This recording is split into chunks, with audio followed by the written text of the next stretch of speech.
రాష్ట్ర వ్యాప్తంగా సాయిబాబా ఆలయాల్లో గురు పౌర్ణమి సందడి నెలకొంది. గురువారం తెల్లవారుజాము నుంచి సాయిబాబాను దర్శించుకుందుకు భక్తులకు ఎగబడుతున్నారు. దీంతో ఆలయాన్ని భక్తులతో రద్దీగా మారిపోయాయి. వేకువజాము నుంచే భక్తులు పెద్ద ఎత్తున ఉండడంతో ఆలయంలో చేరుకొని సాయిబాబాను దర్శించుకుంటున్నారు. ఉమ్మడి పశ్చిమ గోదావరి జిల్లా సాయిబాబా ఆలయాల్లో ప్రత్యేక పూజలు నిర్వహిస్తున్నారు. సాయినాథుని దర్శించుకుని తరస్మర గురవుతున్నారు. దీంతో శ్రీ సాయి, జై సాయి, సాయిరామ్ అంటూ ఆలయ పరిసరాల్లో భారమవుతున్నాయి. కాగా హిందూ సంప్రదాయ ప్రకారం సాధారణంగా గురువుని పూజించడానికి గురువారం విశేషంగా మారింది. ఇక గురు పౌర్ణమి రోజున గురువారం కలిసి వస్తే ఇంకా అంతకంటే విశేషమైన రోజు మరొకటి ఉండదని చెప్పేసి ఆషాఢ శుక్ల పౌర్ణమికి గురు పౌర్ణమిగా పరిగణిస్తున్నారు.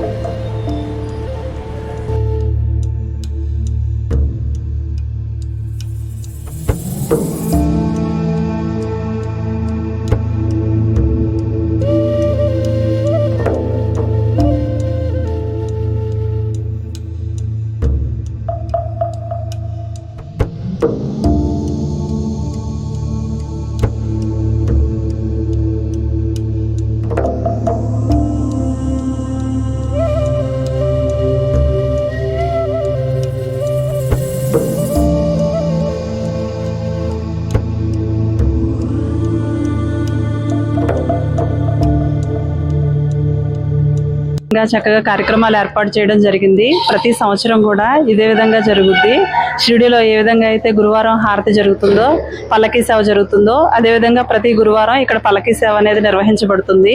చాలా మంది భక్తులు వచ్చి మధ్యాహ్నం అన్నదానం, అదేవిధంగా సాయంత్రం పల్లకీ సేవ కూడా హాజరవుతారు. అనుగ్రహాన్ని పొందడం జరుగుతుంది.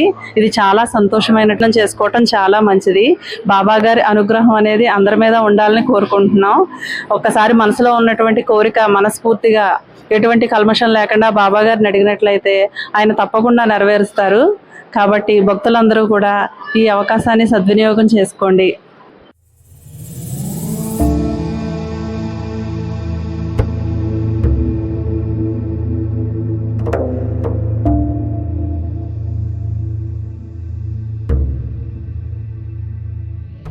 you